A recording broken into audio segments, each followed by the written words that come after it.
It was like 7 o'clock in the morning. It was a Saturday morning. And I was woken up by what sounded to me like an ambulance. But, when an ambulance siren comes, it comes in, and then as it goes away, it fades. And this wasn't fading. And I realized it was an air raid siren. And I realized that there were missiles coming in. Welcome to The Deep Coach, the podcast where we explore the transformational journeys that shape us and that propel us to change the world. I'm your host, Jonathan Hermida, and in each episode, we sit down with those who have journeyed into the depths of spiritual transformation and who are now reshaping the world through their presence and their work. In listening to these incredible human beings, you'll find insight, inspiration, and practical tools to support your journey as a coach and as a human being. Today's guest is Atara Weisberger, and I can't say enough about Atara and this conversation. This might be, and given how great all the episodes have been, this is a big statement, but this might be the most wide-ranging conversation we've had on the podcast to date. In this episode, we dive into Atara's passion for and rise within the fitness industry. We talk about why folks remain stuck with their health and fitness and what is needed to make real change. We talk about a series of traumatic events that led her to Israel and to becoming an Orthodox Jew. And Atara was actually in Israel on October 7th, 2023, and I asked her what that experience was like for her. And an important note, we do dive into the Israel-Palestine conflict a bit, and I really appreciate how we were able to speak to this impossible topic with great humility and love. So I hope you have a moment to listen to that part. We also spoke about parenting and about her quote-unquote fourth child, her book, How to Soul, a beautiful guide to connecting to your deepest self and creating a life of deep connection, clarity, and joy. I have no doubt you will walk away from this conversation with tremendous insight and learning. I hope you enjoy. Atara, welcome. It is so wonderful to have you here with me. On your website, you have a line where you say, wellness is not a medical fix, but a way of living. And in talking with you, health and wellness and exercise seem to have been a part of your life from early on. What was it about that drew you so early in life?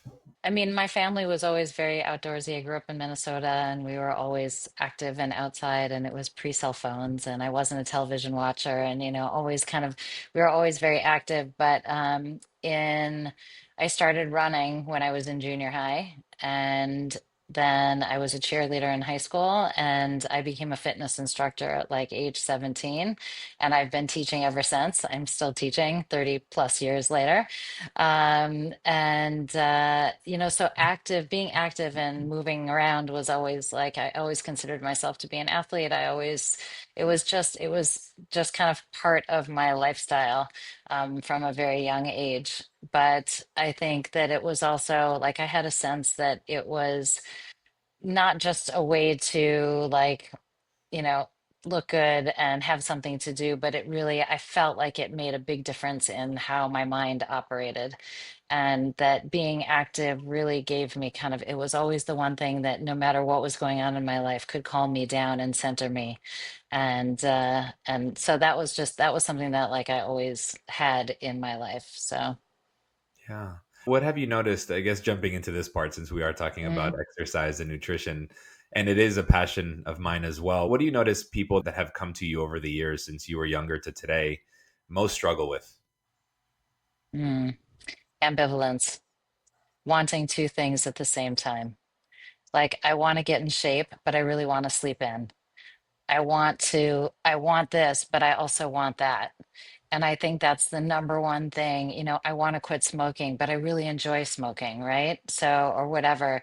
And I think that's the number one thing that that I've seen over the years that people struggle with is wanting those two opposite things at the same time.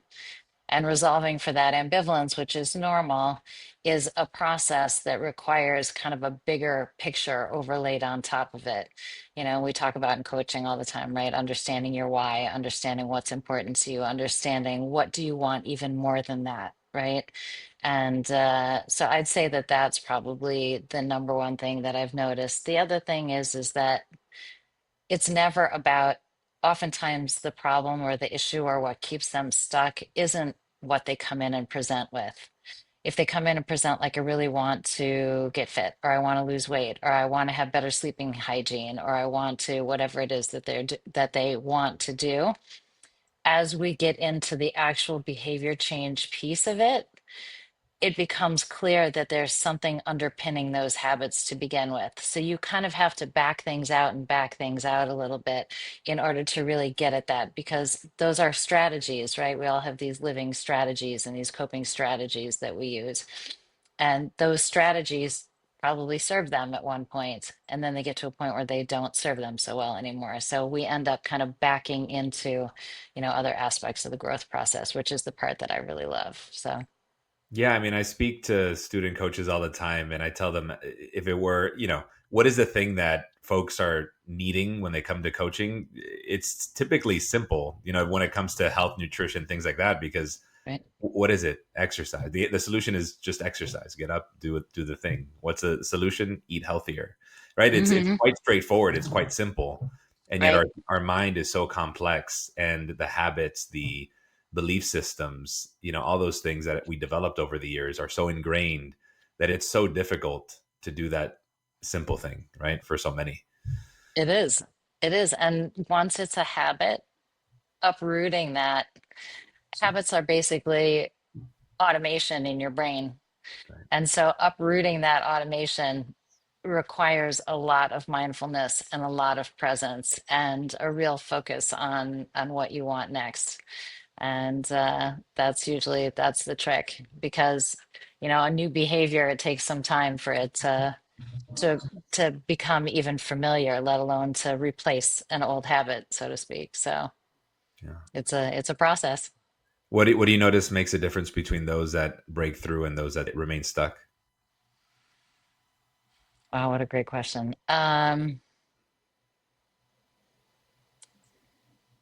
Maybe the willingness to really be honest with themselves, and in turn to be honest with me. Um, in the sessions, at least, is to be able to say, like, this, to be able to really tap into why they came to me in the first place, what they most want, and to be honest about how they're feeling about their successes and their challenges along the way. Being honest about when they, if they set a goal for themselves, when they kind of get tripped up by it, and to be honest and open about that. And to just kind of own the humanness of the process without getting discouraged, without beating themselves up, and just to stay present in the learning process. I think that's the difference. If you kind of take the hammer out and beat yourself with it every time you kind of fall short of whatever it is you've set out to do for yourself, it makes it harder. And so I think it's just that self-compassion and kind of rigorous honesty, I think, are two big pieces. Yeah. Yeah. The third piece I would add to that, and you mentioned it before, is having a compelling why. Hmm. Unfortunately, for so many people, it require they need sort of an activating event, a health crisis, something that happens in order for them to wake up. It's very Right. hard for people to be really proactive because that why, Mhm. I think a lot of people live a just good enough sort of life. Their health is just good enough. They eat just good enough. They exercise or move just good enough, so to speak, for some people. Of course, some people are on Right. the other end of that spectrum, but that kind of just good enough seems to be a challenge for folks that keep them stuck in poor patterns. And then you ask them what areas of your life is just good enough, not okay. And to figure that out, or help them figure that out too, because in all of our lives, we have areas where we're okay just being okay. And whether it's health or it's relationship or it's emotional or it's work or it's, like, but most of us have an area where it's important to us to be superstars.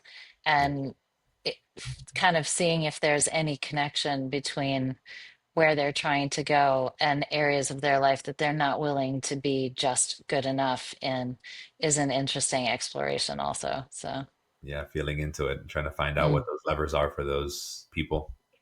yep, What was exactly. your relationship to your spirituality growing up? Mm.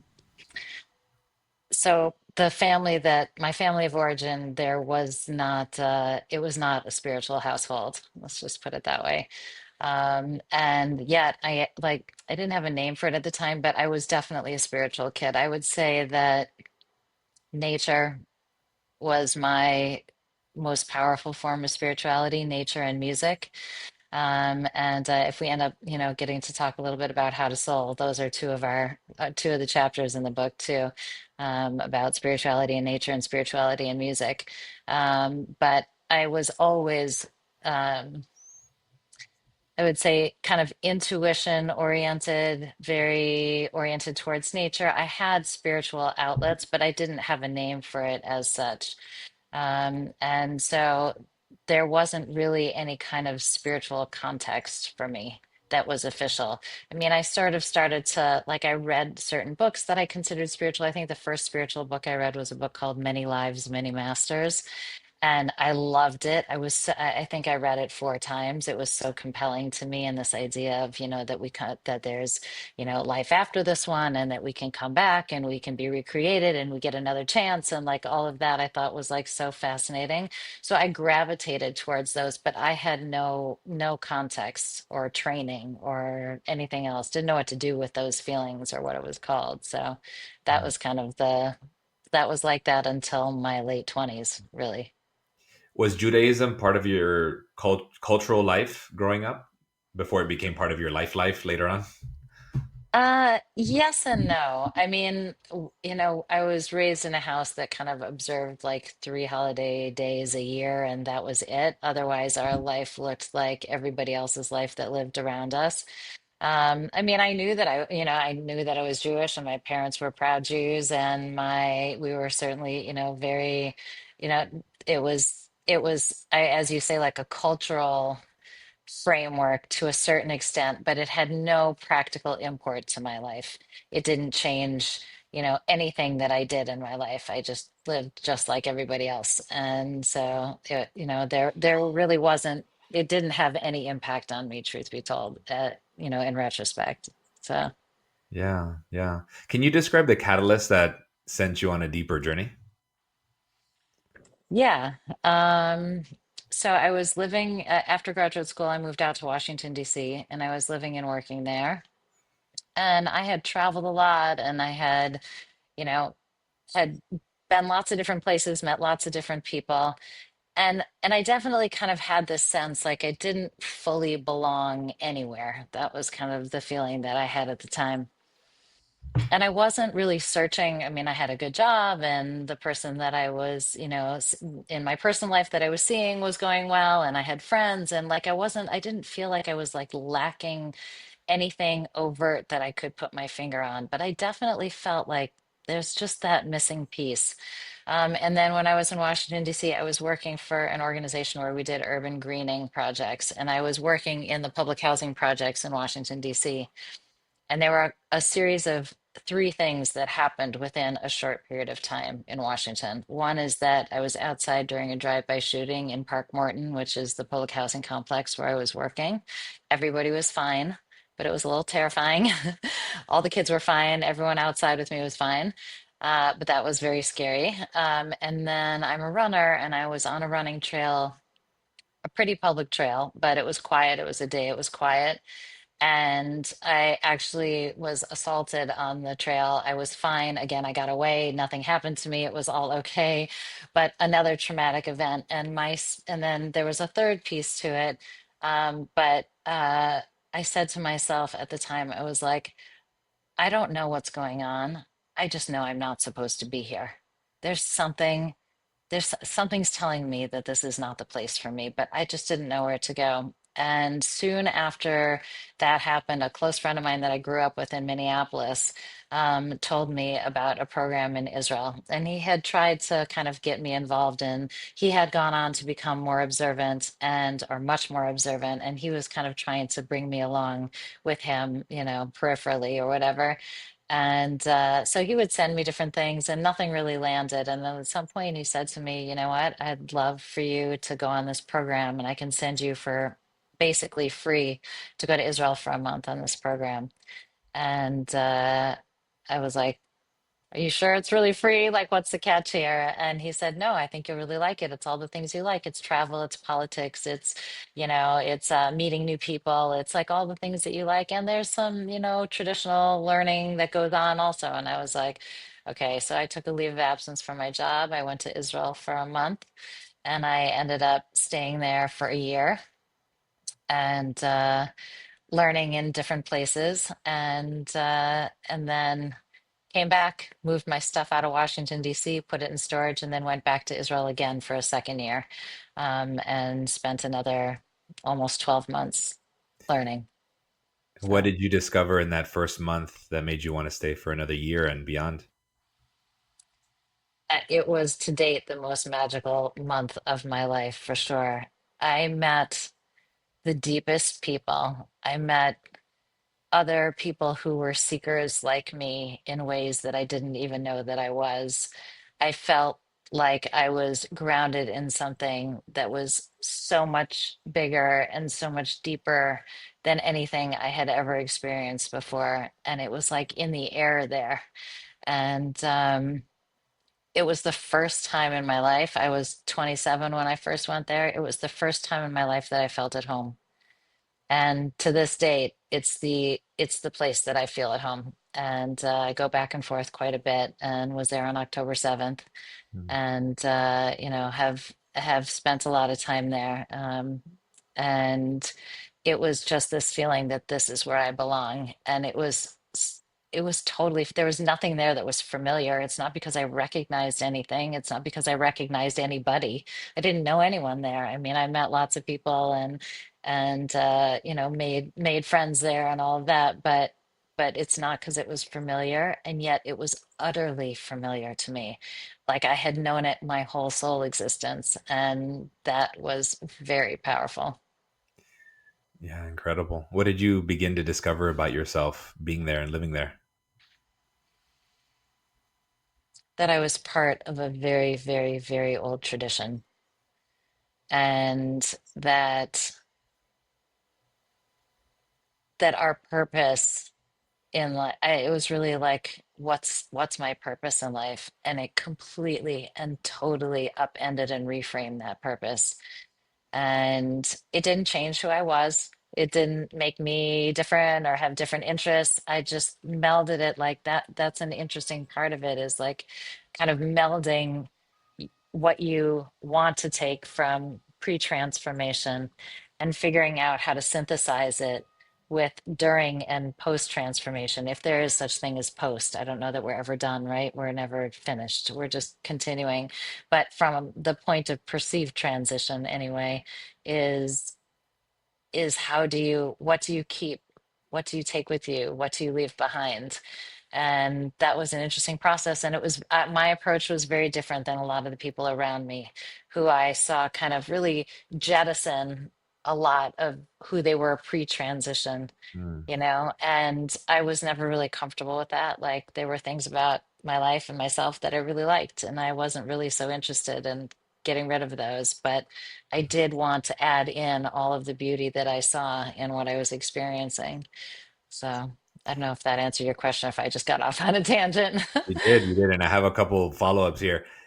Sure. How did your family respond? So they weren't religious, really, and now you have this awakening, and this passion is ignited inside of you. How did you communicate that to them, and what did they respond to, or how did they respond to I mean, they thought I was nuts. that? They really thought I was nuts.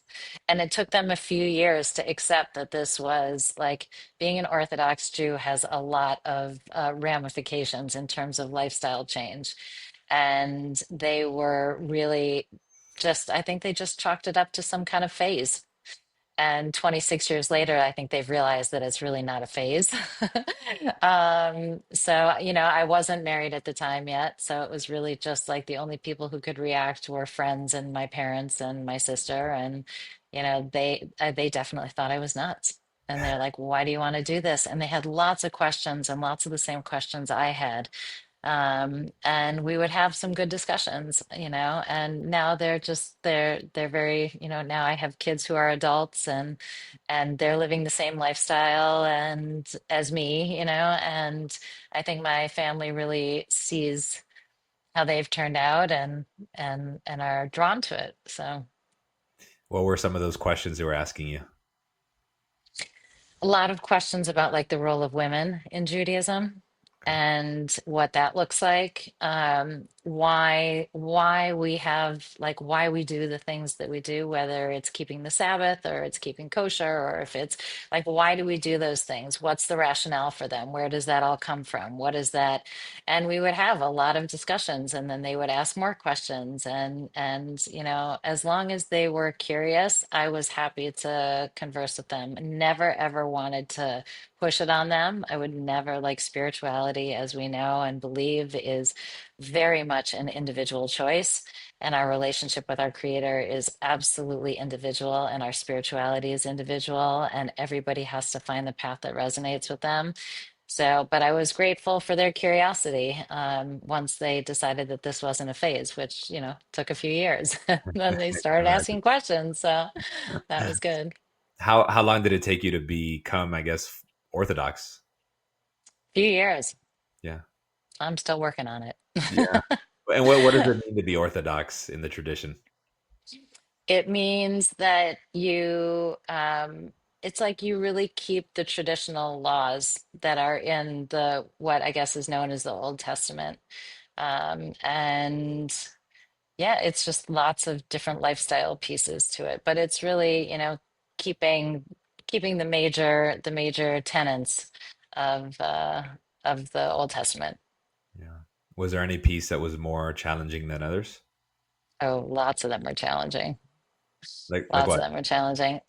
So by nature, I'm a really free spirit, and I'm not a great rule follower, which is, of course, the irony of the path I chose.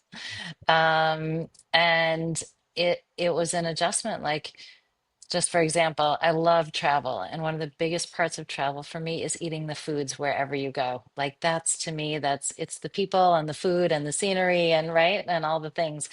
And if you keep kosher, that really limits, what you can do when you travel in terms of food. So, like something like that, I dress completely differently than I used to dress. Um, and some of the more like human sensitive pieces of observant Judaism, I really loved. Like, there's a real sensitivity to other people's feelings, and being careful about how you behave and how you speak and how you act and all of that. I'm not saying everyone does a great job of that, but that's human as opposed to what the tradition says. And those things I found really beautiful. Lots of good insights into human nature, some very powerful insights into human nature. But some of the changing how I dress and changing how I eat and keeping the Sabbath on Saturdays, which also changes kind of what you can do and where you can go and all of that. Those were all challenges. But if you believe that something is true, that's again the why, right? If you believe that and if it resonates spiritually, then okay, so this is what you do because you have a bigger picture and you have a bigger value system that you're answering to. So. Yeah. Yeah, it's so beautiful. This is a Yeah. very random, superficial question, but Mhm. again, being that you're such a fitness enthusiast, how did that change how you dress running and working out and things like that? Did That's that such a change a good lot? question. It's a great question. So it does change what I wear, meaning like I'm not going to be out in a tank top and shorts, but I definitely dress more modestly running. But that's like one of the places where there are people who definitely would dress even more modestly than I dressed running. But that's kind of one of those areas where I give myself a little bit of leeway because like I want to feel like an athlete. I don't want to feel like that. And what I wear definitely changes that. But like, you know, most things are pretty covered. So Yeah, yeah, yeah, I would imagine. good question though. Yeah, just I following. actually thought you were going to go somewhere else with that question. Tell me, I'm curious. I thought you were going to say like, how did becoming observant did it change the fact that I am active physically?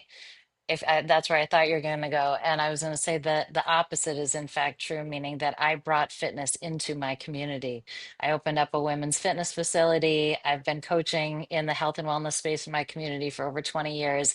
I actually did not throw the baby out with the bathwater in almost anything that was meaningful to me, and fitness was one of those. Like when I first moved into this community in New Jersey, I was a marathon runner, and I didn't always have time to get in the car, so I would definitely run through the community sometimes. And this is not an exaggeration. People would turn and look to see who was chasing me because they're like, why is this chick running down the road? Like, what's happening? You know? Yeah. And eventually, now when you're in my community, like you see women running all over the place, and it's amazing. So, big transformation there for the community, also. Times have changed. So you live in a Yeah. predominantly Jewish community? Yeah. Yeah. Yeah. I mean, And there are lots of other people around too, but yeah, it's primarily an Orthodox community. got Yeah. it. Got it. Okay. So Yeah. you mentioned that you didn't change in your core, but I would assume, given that you were still young, your orientation kind of shifted potentially Yeah. Tell me what you mean by orientation. the direction of your life in terms of what, how, how, where you wanted to take it. I wonder, I guess it did in part because you decided to move to Israel. So your orientation Hmm. absolutely changed in that way. Is Right. there any other ways that it changed in terms of where you were, I guess, where you were heading before Israel and where you started to head after? I think what really changed, yes, probably not exactly the answer that you would imagine, but so my line of work was environmental work. So that was, I went to graduate school for that, and that was always going to be environmental science was kind of my focus headed out of graduate school, and that's what I was doing before I went to Israel. I did do some work around environmental issues in Israel also while I was there, which I really enjoyed. But when I came back to New York after 2 years in Israel, um, I about a year later, I got married. And so what really changed it was like starting to have kids. So I had, 3 kids in 4 years. And I was not necessarily the kind of person who ever thought that they would have kids. That was not, I wasn't, it's just not something that was like a life goal for me. But through part of this transformation, I came back, got married, had these 3 kids very quickly, and then I just needed more flexibility in my schedule. So at that point, I became a personal trainer and a nutritionist and opened up my own business and had lots of good flexibility for many years. So that was kind of more the catalyst, but I still stayed in my wheelhouse. My husband at the time said, why don't you like you need something more flexible. You can't keep doing the work that you're doing. You spend all this time working out. Why don't you just become a trainer? And I was like, yeah, solid idea. Makes And sense. so I did. And so that was really the refocus. And then eventually, when the kids got bigger, opened up this fitness studio. And it was really a wellness studio, not just a fitness studio, and kept that open for 4 years before doing Leon's program. So, Incredible. yeah. How did becoming a mom change you? Oh my gosh. I mean, it in every conceivable way. I mean, eh, if you want to know, like, where your buttons are that need to be worked on. You're about to have a baby, right? The Is it your second, first? Oh, my second. second. Okay. Yeah. So you're already in the chapter, so to speak. Correct. Correct. Great. And how old is your first one? Four. So not a teenager 4. where they start really pressing the buttons. So Right. Right. still young I enough in it. mean, being a parent's the greatest job you'll ever love. To steal an old army saying or whatever it was, I mean, it's just it's an amazing, amazing journey. It just completely changes your whole orientation in life. It's like all of a sudden it's just not about you. Mm, And that just changes everything. But it's the best job. Like I hear at work too, especially a lot, like people in their 20s and 30s, like they really don't want to have kids. I hear that all the time. I don't want kids. I don't want kids. I don't want kids. And I'm looking around at these people and thinking, like, you're the people who should be having kids. Like, you're like you're doing good and you have what to offer. And it seems like there's kind of that trend a little bit away from that. But it's a beautiful adventure. So it really love is. it. It really is. Yeah. It's a every year that passes, it's a new chapter, a new challenge, a new opportunity. You know, discovering something new, just seeing them grow and evolve. It's now I'm going through the experience of going from just one to two, and that's Mhm. exciting. It's all fun. It's really I'm loving it myself.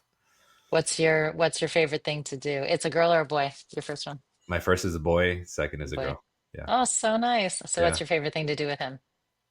Just play his games. He has such a creative mind, and so he's, whether it's being a Jedi or pirate, or Hmm. he loves that kind of stuff, exploring swords, things like that. So role playing with him at home is awesome. It's just So fun. the lightness, the joy, the creativity. It's really a beautiful thing to witness. I just can sit there watching him just pretend to be one character and then be the other, and then get excited and then jump here and jump there. It's a really beautiful time.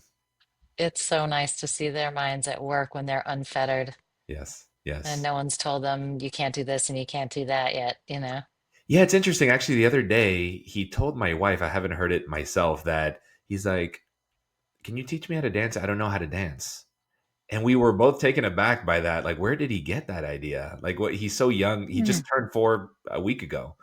And I'm like, where in the world did he get that idea? Because at least I remember being a very self conscious kid, but that self consciousness didn't really come until, I was 9 or 10, Right. at 4. Did you ask him?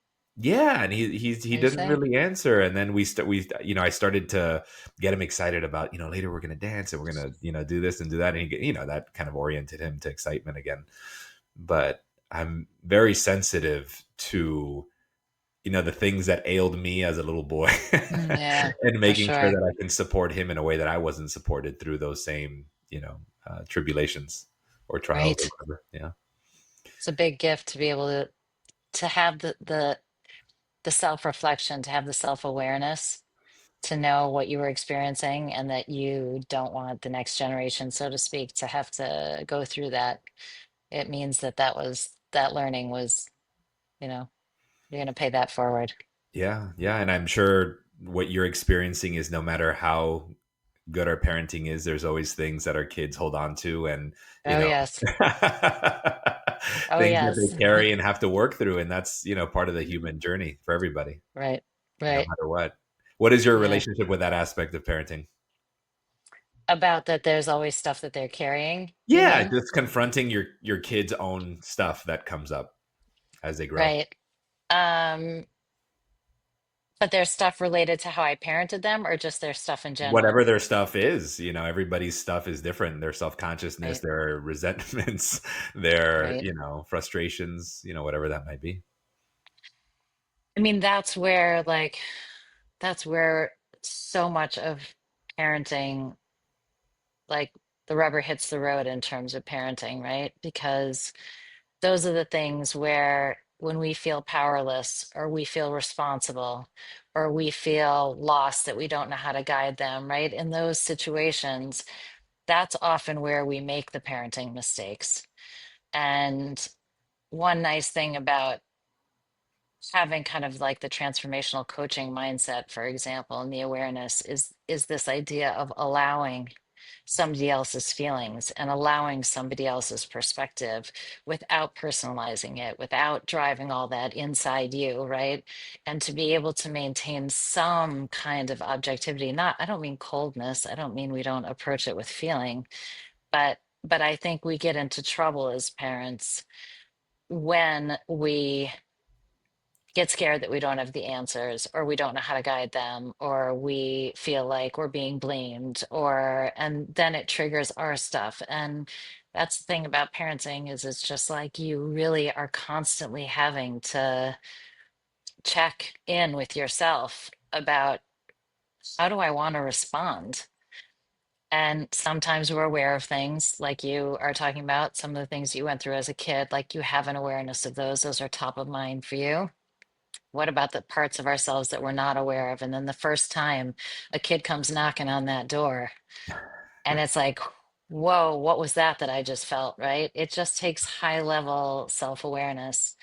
I feel like to, they're still gonna blame us for stuff. That's just the Absolutely. way it is. It's just Inevitable. how it's gonna go, you Inevitable. know, it's Having said that, inevitable. you kind of bucketed this under the bucket of parenting, but I would say, that's not normal parenting. That's conscious parenting, just because most, Mm, I mean, at least my parents, a lot of parents that I saw growing up, just, parenting by default, parenting by yeah, survival, parenting by any means necessary, which right. is what, they knew. There was no awareness of any other way, and no awareness that there was even something inside of them to work through or to be aware Right, of, to manage, to regulate all those things. And so right, I am grateful for the generations that are now coming up, that there are a lot more conscious parents out there that have taken responsibility over their stuff and at least do the very best to cause as little harm, in that relationship as is humanly possible. And if there is right, harm that is caused, at least there's an opportunity for repair because of the awareness that's there. right. Absolutely. I mean, I feel like relationships are really, I mean, unless somebody closes their heart, relationships can always be repaired. And I feel like the hurt can always be mended if both parties are open to that. Um, it's not easy, but I see you both, with my own parents and with older kids and all of that, that it really can always be healed. There is always that possibility, and that's a good thing to remember. Yeah. I wasn't necessarily going to go here, but your sharing connected me to this. One of the relationships that need most healing in this world is the Israel-Palestine relationship that is happening. And you mentioned being in Israel on October 7th. First of all, what was that experience like for you? So I was in Jerusalem, and it was a Jewish holiday. It was the holiday in Hebrew. It's called Simchat Torah, and I was staying in a friend's apartment, and I was sleeping. They had like the main bedrooms on the main floor, and then downstairs is was like a private room where I was staying. And it was like 7 o'clock in the morning. It was a Saturday morning, and I was woken up by what sounded to me like an ambulance. But when an ambulance siren comes, it comes in, and then as it goes away, it fades. And this wasn't fading. And I realized it was an air raid siren, and I realized that there were missiles coming in. So I ran upstairs and woke up the host family that I was staying with, who had been friends of mine for a long time. They also have a home here in New Jersey. And I said, I think every room, not every room, I'm sorry, many apartments and many homes in Israel have what they call a mamad, which is a bomb shelter. One of the rooms, one of the bedrooms, is usually a bomb-proof room. So I woke everybody up and I said, I think we need to go into the mamad. And so we did. And, sirens kind of went on and off and on and off. And my daughter was also in Jerusalem at somebody else's house. And keep in mind that on the Sabbath, we don't use phones and we don't use cars. And we didn't know what was going on. But slowly, slowly, information started to kind of seep in. There were young guys who are coming out of synagogue that morning, and we saw them go home and put their gear on and get on buses and be taken down south, but nobody really knew what had happened. And so once things kind of quieted down, in terms of like the bombs and all of that, so then we started to realize, and it took a couple of days before we really knew how bad the massacre really was, and what had happened, and how much had how much horror had really gone on. And then, the country was just kind of on lockdown for a couple weeks after that, because nobody really knew what was happening, what was going to be. So that was so my daughter was there, but somewhere else, and I didn't know if she was okay or she wasn't okay or whatever. So we basically ended up walking around Jerusalem for hours trying to figure out if I could remember where she told me that she was going to be staying. But you can't stray too far just because the sirens go off. You got to find a bomb shelter. So that was what that was like. Yeah. How, I mean, this is an impossible question to answer, but how do we begin healing the rupture that is this relationship between these communities? You know, it would be such arrogance for me to say that I know the answer to that.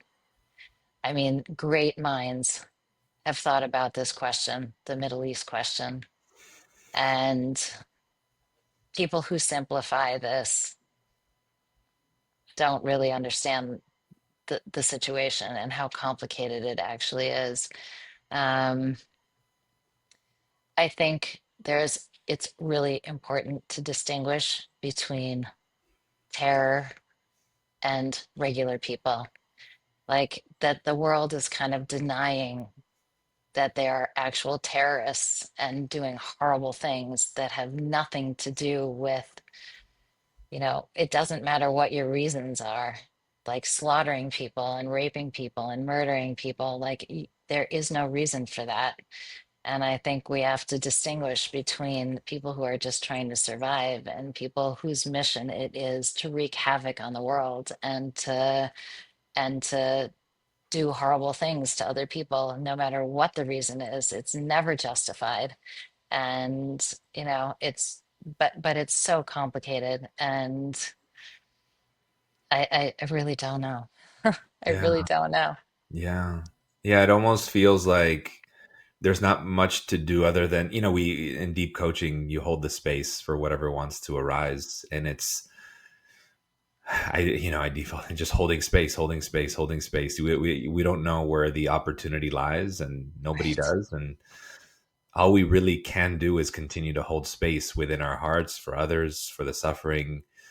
And it's not easy because it's painful for Right. everybody involved. There's a lot of suffering and unfortunate suffering everywhere.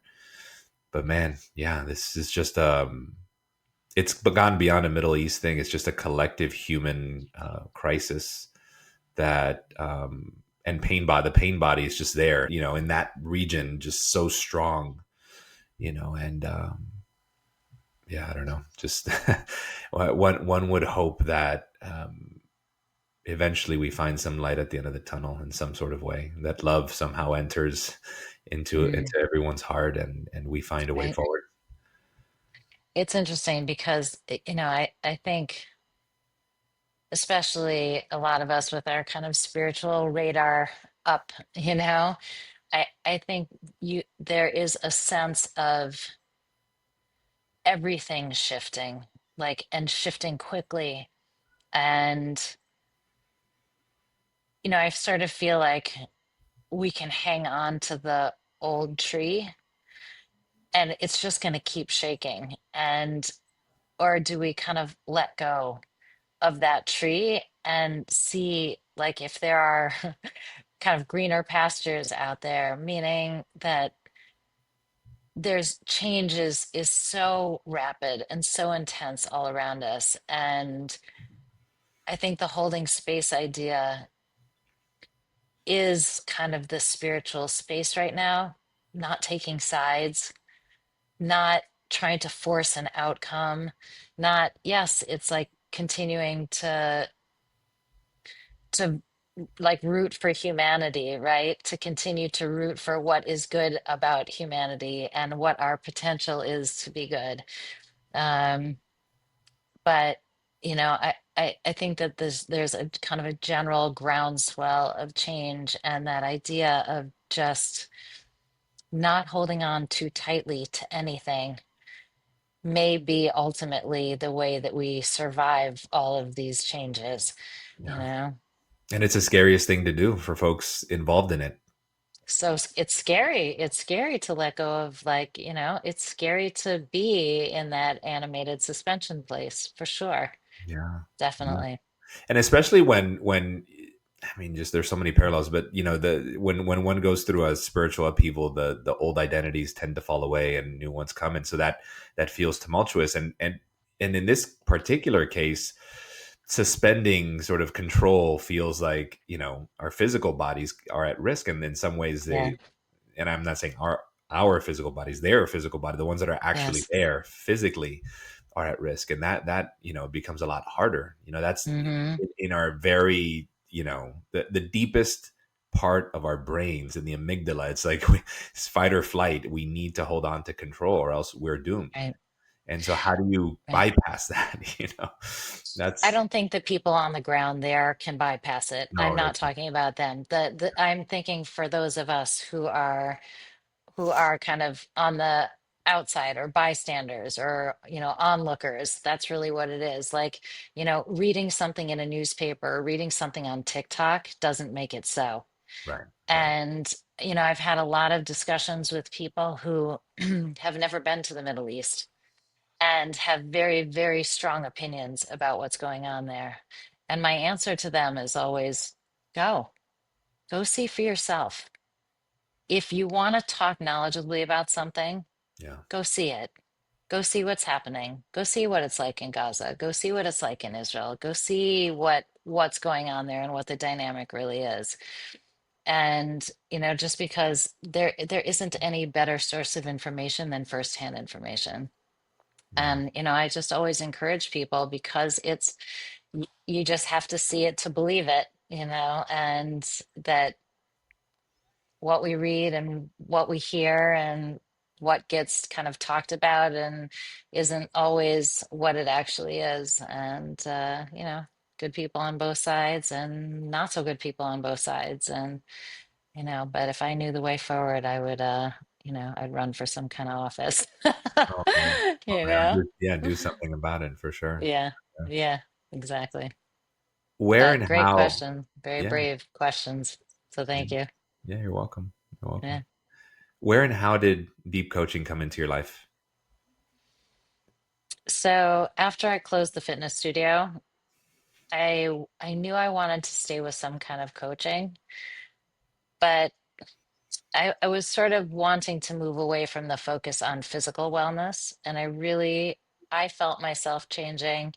I was like, my kids were getting bigger and I just was kind of growing up more and I just really like wanted to, I found that the most fulfilling part of my work, even if I am working as a coach in kind of the physical wellness space, was those aha moments where somebody realized something about themselves, not just like, oh, okay, this is your goal for the week, and okay, you hit your goal and you exercised 3 times and you ate your vegetables and you whatever it is like the moments where somebody felt proud of themselves, the moment where they realized something, where they had those moments. Those were my favorite. And I was like, how do I get more of that?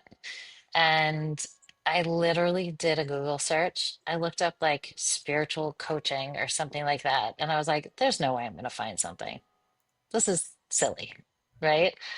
And then I think it was probably the second thing I saw was from Leon and from the Center for Transformational Coaching. And I started reading through it and I was like, dang, this is it. This is it. And called the center and found out a little bit more about it. And I was like, you're in the right place where it's not just that you want to teach it, but you want to be it. Yeah. And I was like, I want to experience that. I want to experience what it means to move from our transactional coaching into transformational coaching, which means that I have to go from being transactional with myself to transformational in my own mindset inside. And I was like, I just loved it. I loved the course. I thought the instructors were, not that this is an advertisement for the center, but but I'm going to plug it anyway, And it was just phenomenal, and yeah, I loved it. Yeah. And in what ways has the impact of that course, how did it change the way you held space in your coaching? Oh gosh, it really makes you feel the value of supportive silence for somebody in their process, and the idea of creating a healing space that doesn't even need words, that it's just like really being in that circle with that person or with the people is just, that was something I just really worked on. And you can do it even in just conversations with people. It doesn't have to be in a coaching session, but is to just be present in a very real way without an agenda. And that took a ton. It still takes practice because, you know, like my career was telling people kind of what to do for 20 years. You know what I mean? And this was a whole different animal. What was it like, the practical side of holding that part of you at bay when you're working with someone? Um, it actually was easier than I thought it was going to be. That's really the truth. I mean, it was like I was ready for it because overall I've been embracing silence a lot more in my life. The older I get, the less I want to talk, contrary to what what this interview might seem like, you know. But but the older I get, the less I want to talk and the more I want to listen. And it wasn't all that hard. Like I want to hear other people, and I've figured out that I don't learn anything when I'm talking. I learn things when I'm listening. And so it wasn't that bad because I really wanted it and I was ready for it. And I appreciated people who I saw were able to do it. So, Yeah. yeah. How to soul. Tell me more about that. That's my fourth child. So, how to soul. How to soul came about because, yes, as a result of some of the changes that I was making in coaching, but it was really having that sense, kind of what we're talking about all the change that's going on in the world, having the sense that people were increasingly disconnected from their authentic selves. And not everyone's going to go to transformational coaching. And I think that a lot of the suffering that people are dealing with now is really a result of a disconnect from themselves. And when you're disconnected from yourself, it's very hard to be connected to others in an authentic way. And if we can heal that, if we can get to a place where we understand who we are, we understand what our mission and our purpose are, and we understand that everybody has a soul, and that that's what everybody actually is, it completely transforms the way your relationships look, the way you deal with stress, the way you see life challenges, the way you process information. And because you're filtering it through something so different, so opposite from ego, right? Like think about what it looks like when you filter something through your ego and when you filter something through your soul. Like one is like, I like to think of one as like abundant, right? The soul is abundant. Everything that I need, I have. Everything that you need, you have. And if you have it and I don't, then I don't need it, right? And the pie in the spiritual world is infinite. When you're living in that ego space, it's finite. The more you have, the less there is for me, Mm, right? And so the way you process information becomes completely different, or scenarios, or, one of the examples I give in the book is over the years, lots of people have come to me for help to like get certified, open businesses in the field, whether it was like fitness or it was wellness coaching or whatever. And my perspective is like from a spiritual perspective, people had said to me, but they're going to be in your own town, like they're going to be competition. And I said, like in the spiritual world, there's no such thing as competition. Whatever's meant to be mine is going to be mine. Whatever's meant to be yours is going to be yours. And I'm never going to be penalized on the spiritual level for helping another person make a living. It's just not the way the universe works, in my humble opinion. But if you're coming from an ego place, it's like, no, I don't have time. And I had this experience recently, actually. Someone else who wrote a book in the same genre as me, someone directed me to her. And she thought that I was originally contacting her about her book. And um, and so she was like very open, very friendly, whatever. When I told her that someone directed me to her that maybe we could collab for both of our books, she stopped returning my calls. And I thought to myself, like, when you're living in an ego space like that, then you're running scared all the time. mm, And so to help people, the book is really about helping people understand, like, who are you actually? What's the piece of you that's going to be around for eternity? What's the piece of you that is connected to truth and connected to peace and connected to goodness and becomes your anchor and the glasses through which you filter everything, mm. including yourself and your relationships with other people. So whole here means your relationships are much more whole out there. And that's where How to Soul was born. Incredible, incredible. What do you speak to in the book about how to remain connected to the soul as you move through life? Right, disruptions Mm. happen, things happen, activating events, whatever it might be. How does one remain rooted in the soul? So we have lots of exercises and meditations. in the book, but also the last. So the first half of the book is really establishing what is the voice of the soul? What does that sound like? How do you know when you get there? How do you know when you're experiencing that? What to look for and you know what evidence we have, so to speak, that who we fundamentally are as a soul. So that's the first half of the book. The second half of the book are all of the resources that the divine has given us in the physical world that are channels for spirituality. So, nature, music, food, movement, parenting. These are all separate chapters of the book that go into the spiritual sources for those being vehicles for us to connect, and then ideas for how to actually tap into those resources in order to stay connected. Hmm. You wrote this book with Rabbi Dov Lipman, right? Hmm. What Hmm. was your what was the decision? How did you get to co-write this book with him? Mm. So we such an interesting story. He posted something on LinkedIn, and I'm not someone who spends much time. Like I don't particularly enjoy social media. I use it for my business, but don't really enjoy it so much. But it's like one of those necessary things, whatever. But he posted something on so he was a member of the parliament in Israel, and he was like the first American-born member of parliament in Israel in like 30 years. But he was in Jewish education before that, and very, very learned. And he posted something about Israel on his LinkedIn page, and we had actually been at a summer camp, unbeknownst to us, together many, many years before that.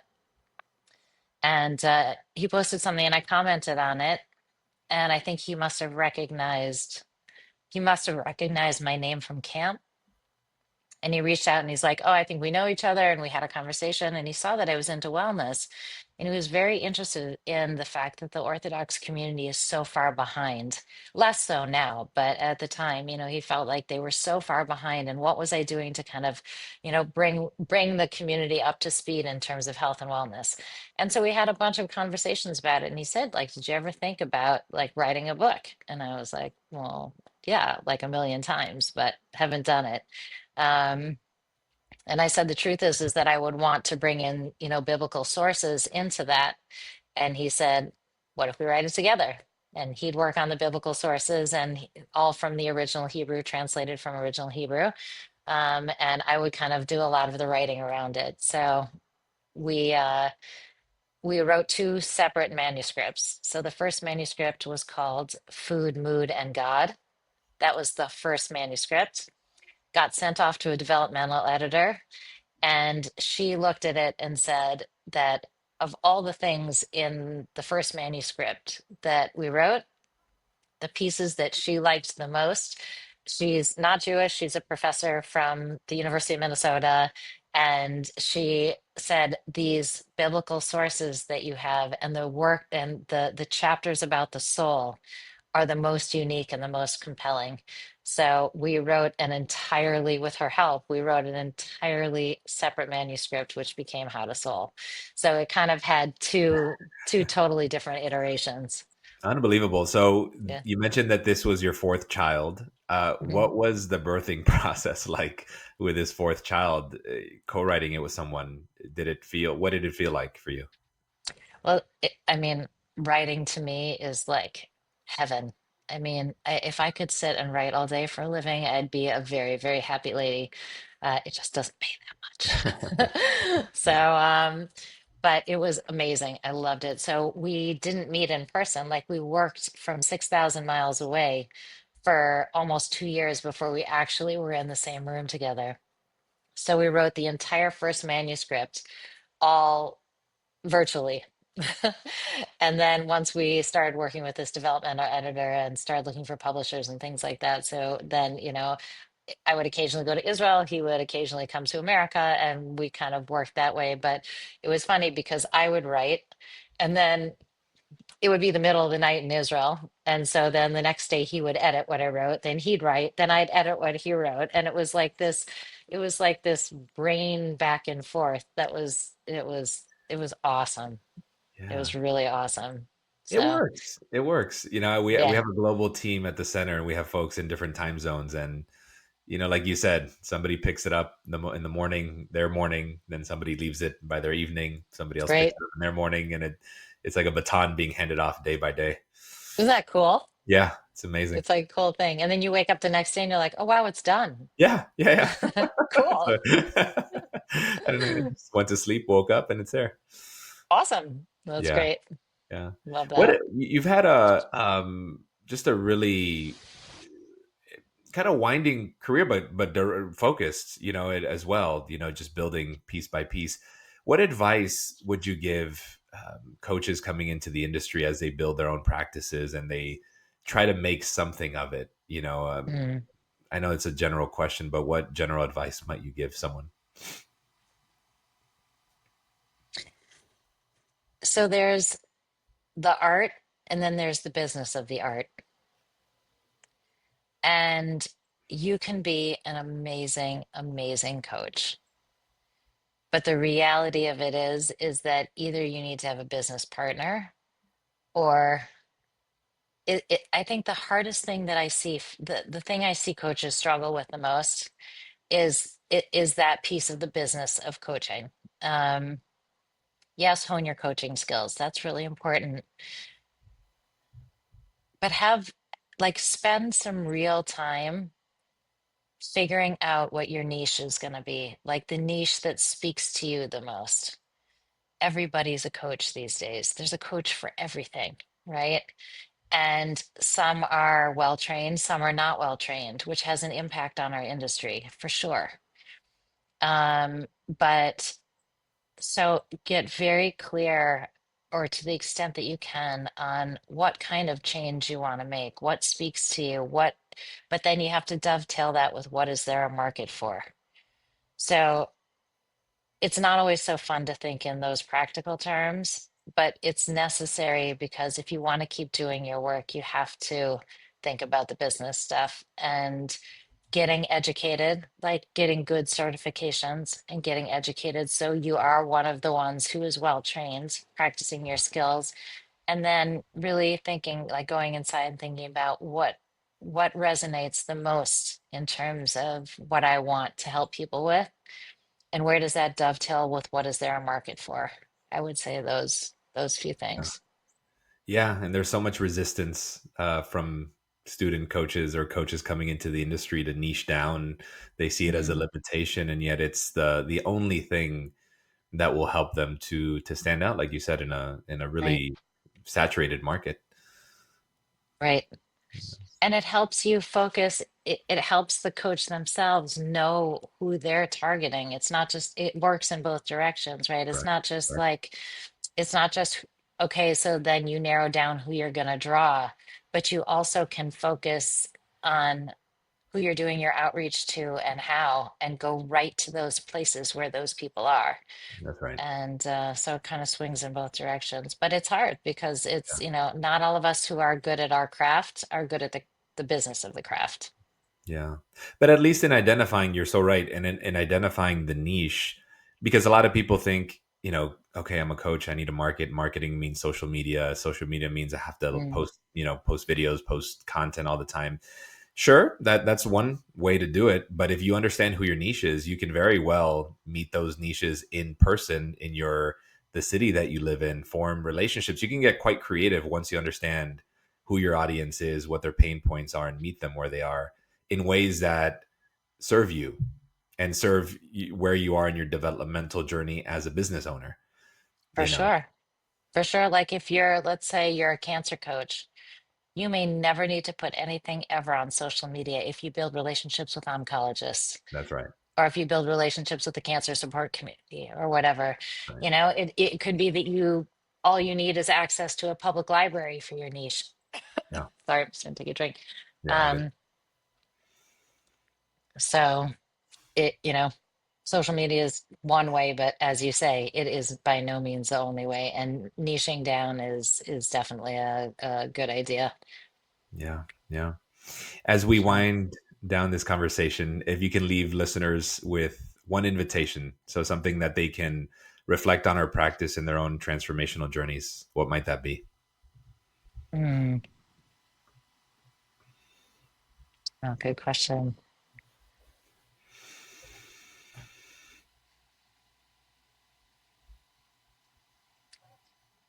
I think learning to distinguish between the voice of the soul and the voice of the ego is a very worthwhile venture.